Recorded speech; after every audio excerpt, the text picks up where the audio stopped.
I never do this for my commercial work, but I had a really long deadline for this story. So I went all out and did as much research as possible. So this is Jack Davis's The Crypt Keeper, and you'll see she shows up later in my story wearing a bonnet. Just a few pages of that. And then I also look at his work for compositional ideas. And again, even if you're not slavishly copying someone's work, I find it really useful to sort of see how other people solve problems in terms of storytelling, in terms of compositions. You'll see some of the elements here make their way directly into the next panel. The way I've organized the character in the foreground carrying the person walking to the house in the background is almost exactly like the upper right-hand panel of people in the bottom looking over to the kids in the background. You see I've like taken elements of all these and put them together. I'm really trying to create a seamless evocation of these old comic books. So that's my version. I'm refining the composition now. I import my drawings into Photoshop and then I squash and stretch them and play with the layout. And then I do more refining, more and more refining. I keep refining the images. Got it pretty close now. Again, these are drawn by hand and then composited in Photoshop. I refine them a little bit more. I'm constantly tracing and retracing and retracing over my previous drawings. So this is pretty close to the finish. You'll see here, I've put all of my elements together. Now, at this point, I print this out onto Bristol board, or rather I print it out and then trace it onto Bristol board, and then I ink it by hand. And this is the inked version. And then it's colored. And hopefully it looks like a 1950s comic book drawn by somebody in an afternoon, as opposed to something that I agonized over for months to try and make it look spontaneous. But that's the process that I go through. Thank you.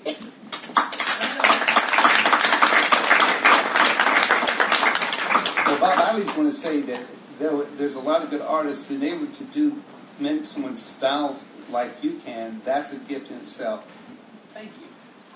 I try. So we have some time for questions for any of us, or just about the book in general.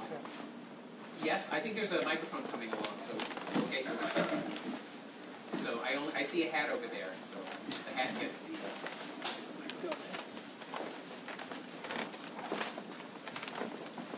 Good afternoon. My name is Diamond Bradley. I'm a writer. In school, I'm taught almost every day. I go to Brooklyn College, by the way. But I'm taught almost every day that plagiarizing is terrible. How do you perceive it when it comes to comics and drawing like different kind of characters, and also taking from other artists that you learned from in the past? Well, I think that plagiarism is a big problem, but what separates what I do from plagiarism is most of my readers, hopefully, are aware of the source material that I'm parodying. There's a difference between evoking something that you expect people to recognize, rather than like stealing the work of someone who's less famous than you are and trying to pawn it off as your own. So actually in my book, I actually have a couple of text pages where I talk about all of my source material for that very reason.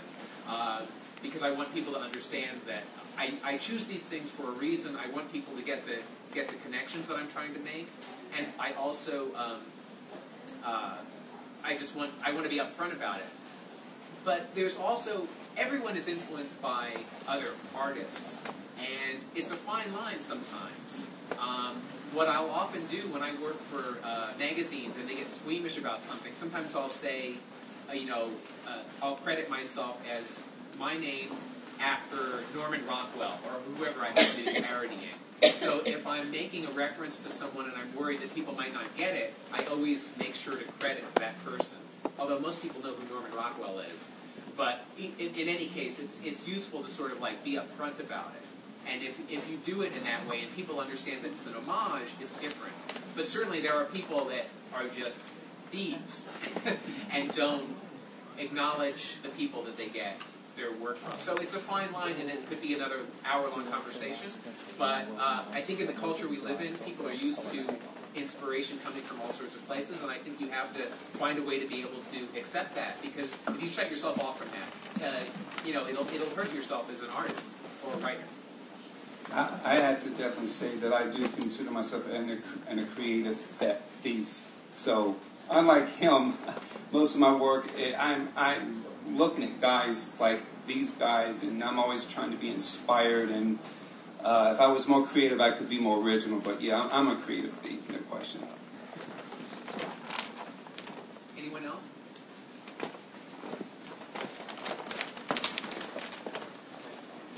I had a question for Neil. I was wondering if you could talk about Super Jail and your involvement with the show.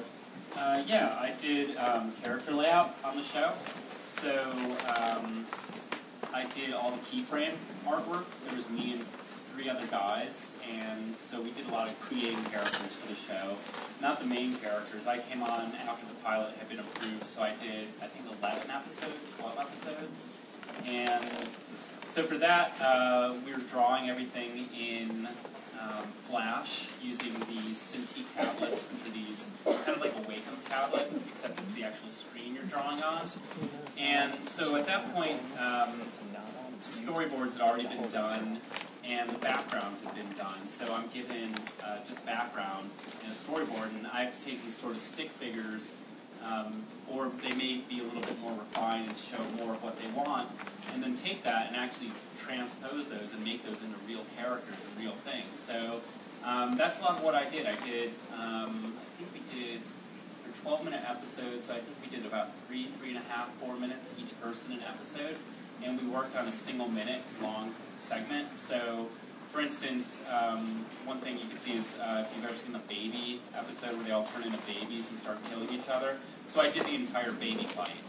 So that was like one thing where I wasn't given like, an example, oh, this is what the baby should look like. They're just sort of like, here's kind of baby, make them, do things, and then you're bringing a lot of your own drawing into that. So that's, that's what I did for that, and it was really fun. And then I actually got to do the same thing on Ugly Americans for the pilot as well, too.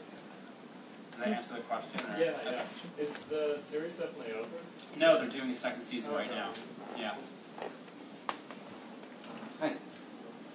It seems like all of you have some experience in animation. I was wondering how your work in animation informs your work in the comics medium. I'm sorry, what was your question again, sir? Yep. Sorry. How working in animation influences your cartooning, or artistically or storytelling-wise? I can answer that easily because for me, it didn't really influence my comic making a lot. It just made me a better drawer because, I've never drawn as much in my life as, and I'm sure you guys can admit too, as doing animation, especially a show like Super Jail, where, the amount of animation in that show is insane. So for me, it's 11 hours a day, 5 days a week of doing nothing but drawing. And, we're working in our own studios. We're not working straight like that. We're taking coffee breaks. We're, getting on the phone, talking to people, surfing the web. At that kind of thing, it's just animation, and that's doing nothing but drawing. So for that, it really helped me to become a much better drawer and learn how to draw things that I'd never drawn before. But in terms of the actual comic making, it didn't do much for me other than that, but maybe you guys have different experiences. I was just going to say my big influences was the old Hanna-Barbera stuff on Saturday mornings. I thought animation was these bad Saturday morning cartoons, so growing up on that, that's what I was into. But I've had like Saturday nights working 4 hours for 4 seconds. I'm thinking to myself, what in the F am I doing with my life? Doing all that work and the satisfaction of what I got out of it was like, so this is it, wow, moving on next. But yeah, as far as comics influencing, I think it was the Hanna-Barbera stuff that was, but those things I was into, the Ghosts, Space Ghost and the Mighty Mitro, they were all influenced by comics, So Alex Toth, I think, did those designs.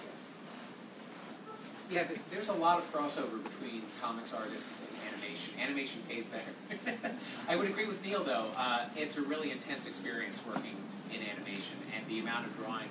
We worked at the same studio, although he worked there before I arrived.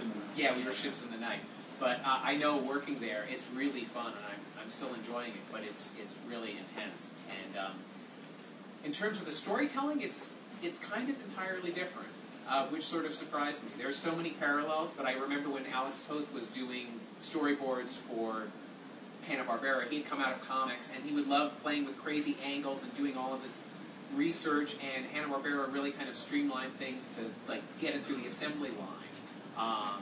So the process of making comics by yourself, which is one thing I love about them, versus like working in a studio with a lot of people, it's just entirely different. Again, it's probably a long conversation that would be interesting to have, but I'm not even sure where to begin. They're very different, even though certain aspects of the drawing style itself like translate from one to the other.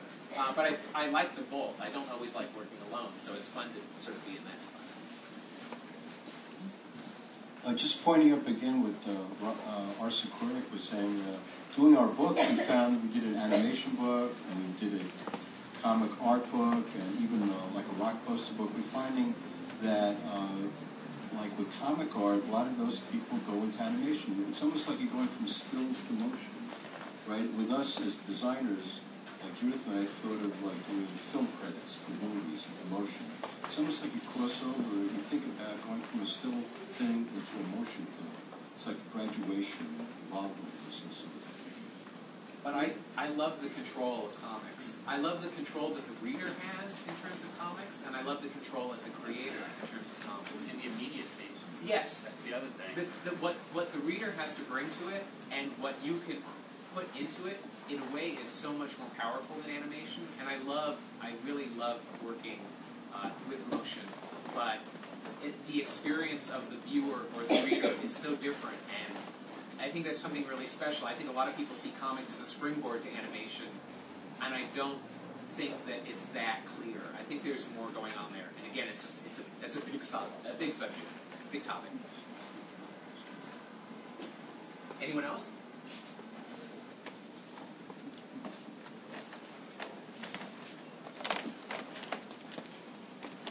Hello again. Do you find it harder to, well, what do you enjoy most, or what do you find more difficult? Telling the story or doing the actual animation for it, like the artwork? If that makes sense. It's all hard. Everything is all the parts are satisfying, but getting it to the finish, I always find. Refining everything is the hard part. I mean, I found the storytelling for me, my own personal work, I found much more rewarding, because I think, for me with animation, I don't know if you guys have felt that, it's, you're part of a machine in a way, it's a small cog in this big thing, you're not writing the stories, you're not, it's not all your say about what happens, where for me, when I'm doing my comics, it's personal work, it's stuff that I have more of a stake in. And I always want to do good work when I'm animating or whatever work that I'm doing, but I have more of a personal thing for that with my comics, and so I get more of a reward for that. So I do enjoy doing that process more. Also, I can be lazy. Animation, you just can't. There's no room for laziness in it. Well, I got to tell you, for myself, I'm thinking of a commercial point of view, and for the few movies that I've done, I've realized when you get distribution, everyone gets a piece of this pie from your film agent to your distributor, and you are the last person to get paid. Now, I don't know how these guys work in the studios, but for me, I'm still waiting for my check for this Orlok movie, and everyone's been paid first but me. So my experience is, yeah, the art is great, but where's my paycheck?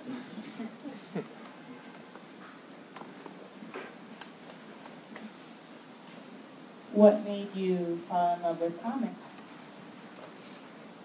Oh my gosh, that's easy for me. I mean, I was greatly drawn to Jack Kirby. For those who that know, I'm sure everybody does. I mean, he's the guy that created most of the visuals of the Marvel Universe, but the power of his dynamics, his poses, the way he used blacks. I didn't even know that that's the way that I drew and who I was mimicking as a kid, but I just